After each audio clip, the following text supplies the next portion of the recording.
नमस्कार, मैं प्रिंस। आप सभी को एक बार फिर से हमारे channel learn English with SKP में स्वागत है।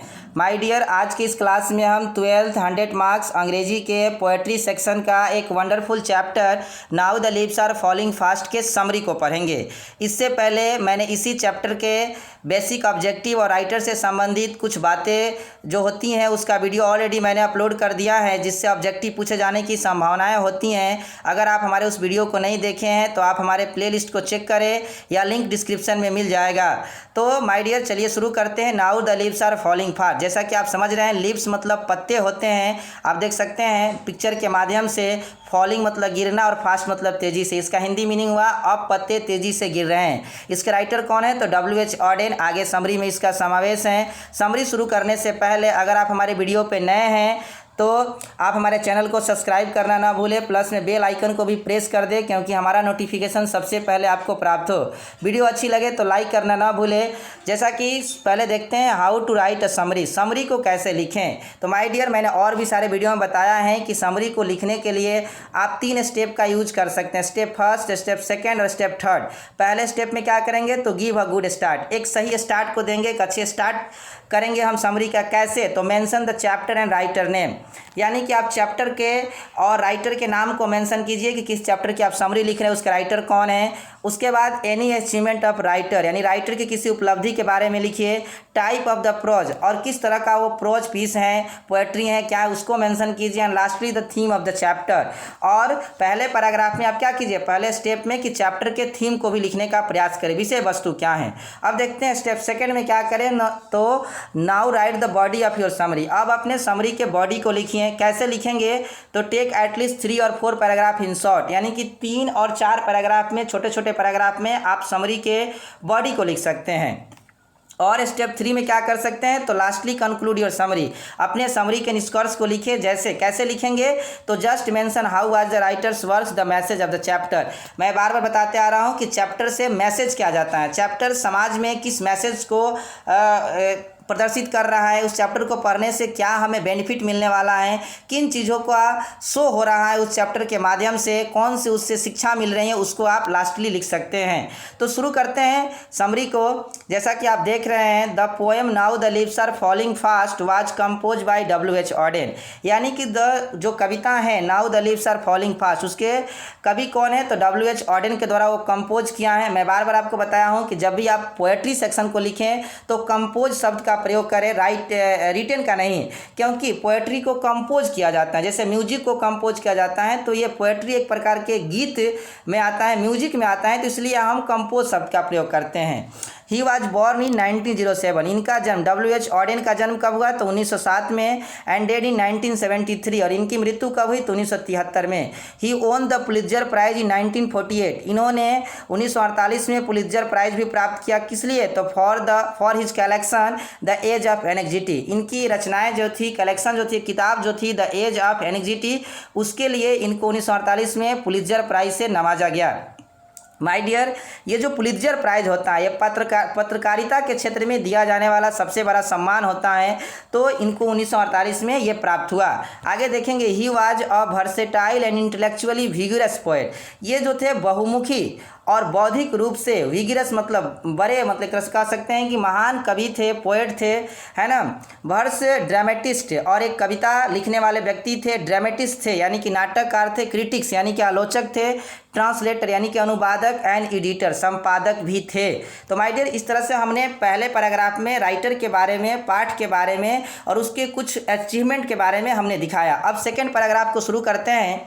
जैसा कि आप देख रहे हैं, in this poem the author talks about, इस कविता में कवि जो हैं वो बात कर रहे हैं फ्रस्ट्रेशन के बारे में। फ्रस्ट्रेशन मीन्स जैसा कि जो किसी को तनाव जो हो जाता है, फ्रस्ट्रेशन जो होता है इनहेरेंट इन ह्यूमन लाइफ, यानी कि ये बता रहे हैं कि चीज़ के बारे में बात करें इस कविता में तो ह्यूमन लाइफ, यानी कि इंसान के जीवन में जो फ्रस्ट्रेशन उत्पन्न होता है, जो इनहेरेंट है, उसके अंदर अंतर्निहित हैं, यानी कि फ्रस्ट्रेशन जो है, तनाव जो है, वो इंसान के अंदर क्या है, अंतर्निहित हैं। एंड द एस्पिरेशन, और जो महत्वाकांक्षाएं हैं इंसान की कि मैं ये बन जाता, वो बन जाता, मैं मुकेश अंबानी बन जाता, जो उसकी महत्वाकांक्षाएं, इच्छाएं हैं, डैट आर नॉट फुलफिल, वो कभी पूरी ही नहीं होती हैं। माय डियर, अगर आप हमारे पहले वीडियो यानी कि आप देखेंगे अपने ही पाठ्य पुस्तक के इंडियन सिविलाइजेशन एंड कल्चर को पढ़ें तो उसमें महात्मा गांधी ने कहा था कि mind is a restless bird, यानी कि मनुष्य का जो दिमाग होता है एक बेचैन पक्षी होता है।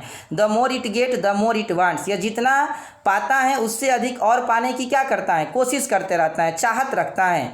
तो उसी बातों को कहीं ना कहीं यहाँ भी दिखाया गया है कवि के द्वारा कि इंसान का जो फ्रस्ट्रेशन है वो उसके अंदर इनहेरेंट है, अंतर्निहित है, और इंसान की सारी इच्छाएं क्या हो सकती हैं, फुलफिल नहीं की जा सकती हैं, पूरी नहीं की जा सकती हैं, लेकिन फिर भी इंसान अपनी सारी इच्छाओं के पीछे क्या करते रहता है, भागते रहता है। अकॉर्डिंग टू ऑथर के अनुसार man is moving fast towards death, यानी कि मैन जो है, आज इंसान जो है वो तेज़ी से क्या हो रहा है, डेथ के ओर जा रहा है, यानी कि मृत्यु की ओर जा रहा है। माय डियर, अब इस बात को मैं आपको एक चीज़ समझाने का प्रयास करूँ कि अगर आप देखते हैं चैप्टर के नाम को, now the leaves are falling fast, यानी कि अब पत्ते तेज़ी से गिर रहे हैं, ये तो इसका क्या हुआ, ऑथेंटिक मीनिंग हुआ। लेकिन अगर इसकी कल्पना वाली दुनिया की मीनिंग को देखिए, अगर इसके उपमा को हम समझे तो इसका मतलब हुआ कि अब लोग तेज़ी से मर रहे हैं, यानी कि लोग तेज़ी से कहाँ जा रहे हैं, तो डेथ की तरफ जा रहे हैं। ऐसा किनका मानना है, कवि का मानना है, क्योंकि according to author man is moving fast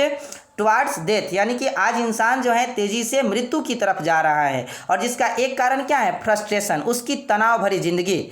आगे देखते हैं, nothing will long last still human life go on, वो बताते हैं, कभी बताते हैं कि यहाँ पे कुछ भी इंसान के जीवन में कुछ भी लॉन्ग लास्ट नहीं होने वाला है, सदा के लिए नहीं रहने वाला है।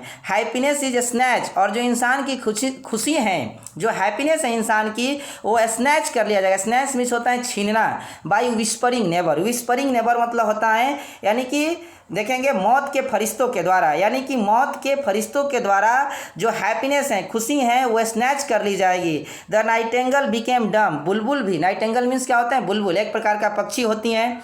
तो द नाइटेंगल बिकेम डम, या जो बुलबुल पक्षी हैं वो भी क्या हो जाएगी, गूंगी हो जाएगी। And man are starving through the lifeless wood, और इंसान जो है, ये मैन प्लुरल है, इंसान जो है वो भूख के मारे, स्टार्विंग मतलब होता है भूख, थ्रू द लिफलेस वुड, यानी कि भूख से वो एक ऐसे जंगल में खड़ा होगा जहाँ कोई पत्तियाँ नहीं होगी। लीफलेस मतलब होता है पर्णविहीन, यानी कि जहाँ पत्ते नहीं होंगे, वैसे जंगल में खड़ा रहेगा जहाँ पे कोई पत्ते नहीं रहेंगे, पर्णविहीन जंगल होगा, यानी इंसान को वहाँ पत्ते भी चबाने के लिए नसीब नहीं होंगे। यहाँ लीफलेस वुड्स होना चाहिए था, वुड मीन्स लकड़ी होता है, वुड्स यहाँ एस मिस्टेक है। आगे देखेंगे, आगे कहते हैं पोएट की in this poem he talks about loneliness. Loneliness मतलब होता है अकेलापन, मतलब इस पोएम में कवि जो हैं वो अकेलेपन की भी बात करते हैं। That are found in human life, जो इंसान के जीवन में क्या होता है, हर किसी के इंसान के जीवन में पाया जाता है क्या, अकेलापन। In which ever man lives and die, और जिसके साथ क्या करता है, इंसान जीते और मरते रहता है, यानी कि अकेलेपन को झेल नहीं पाता है, जीते और मरते रहता है, फ्रस्ट्रेशन का शिकार रहता है। ऐसा नहीं कि अकेले रहता है तभी फ्रस्ट्रेशन का शिकार होता है। आज इंसान जो है तेज़ी से मौत की तरफ बढ़ रहा है ना, फ्रस्ट्रेशन का शिकार हो रहा है। उसकी जब महत्वाकांक्षाएं, एस्पिरेशन पूरी नहीं होती हैं तो वो फ्रस्ट्रेशन का क्या होता है, शिकार हो जाता है। एट लास्ट, अंततः ही से, वो कहते हैं, यानी कि कभी कहते हैं, the angel will not come, कि कोई भी एंजल, परी जो है, एंजल मीन्स परी होता है, वो भी नहीं आएगी टू हेल्प पीपुल, यानी कि लोगों की मदद करने के लिए। And no one can save us, और कोई भी इंसान को नहीं सेव कर सकता है, कोई भी नहीं बचा सकता है फ्रॉम द विस्परिंग नेबर, यानी कि मौत के फरिश्तों से। जो मौत के फरिश्ते हैं वो आएंगे ही और इंसान को ले जाएंगे ही, मौत की आगोश में इंसान को समाना ही है एक दिन, है ना। और आजकल इंसान मौत की आगोश में जल्दी समा रहा है। Only mountains white waterfall can save the people in our last distress, और केवल एक ही चीज़ है कि पहाड़ों और जो वाइट वाटरफॉल है, मतलब कि उजले कलर के जो झरने हैं, वाटरफॉल जो हैं, पहाड़ों से गिरने वाले जो झरने हैं, वही क्या कर सकते हैं, अंततः पीपुल को डिस्ट्रेस कर सकते हैं, यानी कि तनाव से मुक्त कर सकते हैं। लास्ट डिस्ट्रेस है, वही लास्ट सहारा है ना, जहाँ इंसान को क्या मिल सकता है, तनाव मिल सकते हैं, तनाव से मुक्ति मिल सकती है। आगे देखेंगे, वाटरफॉल को मैंने दिखाने का आपको प्रयास किया। देखिए किस प्रकार का, कितना मनोरम दृश्य है, किस प्रकार का चार्मिंग दृश्य है। इसी को कहते हैं वाइट वाटरफॉल, यानी कि यहीं पर जा कर के इंसान क्या है अपना लास्ट डिस्टेंस प्राप्त कर सकता है, थोड़ी बहुत खुशी प्राप्त कर सकता है। तो शायद ये लास्ट है। आगे देखते हैं इस समरी का कोटेशन। जैसे कि बहुत ही अच्छी लाइन लिखी है, दूसरों की छांव में खड़े रहकर हम अपनी परछाई खो देते हैं। अपनी परछाई के लिए हमें खुद धूप में खड़ा रहना पड़ता है। माय डियर, दूसरे की अगर छांव में हम खड़े हैं तो हमसे परछाई भी हम अपनी खो देते हैं। अगर हमें खुद का अपना कुछ बनाना है, खुद को अगर अपने लायक बनाना है, किसी के लायक बनाना है, खुद को अपना एक दुनिया बसाना है, तो उसके लिए हमें धूप में तो खड़ा रहना ही पड़ेगा। तो माय डियर, ये बहुत ही अच्छी लाइन है। आई होप कि आप इसको कहीं लिख करके रखने का प्रयास करें, क्योंकि ये आपको एक मोटिवेशन देती हैं। आप भी हमें मोटिवेशन देने के लिए हमारे वीडियो को लाइक करें। हमारे कमेंट सेक्शन में अगर आप और किसी वीडियो को देखना चाहते हैं तो ज़रूर लिखें। हमारे चैनल पे अगर नए हैं तो सब्सक्राइब करना हमारे चैनल को ना भूलें। वीडियो अच्छी लगी हो तो लाइक भी करना आप ना भूलें। Thanks for watching.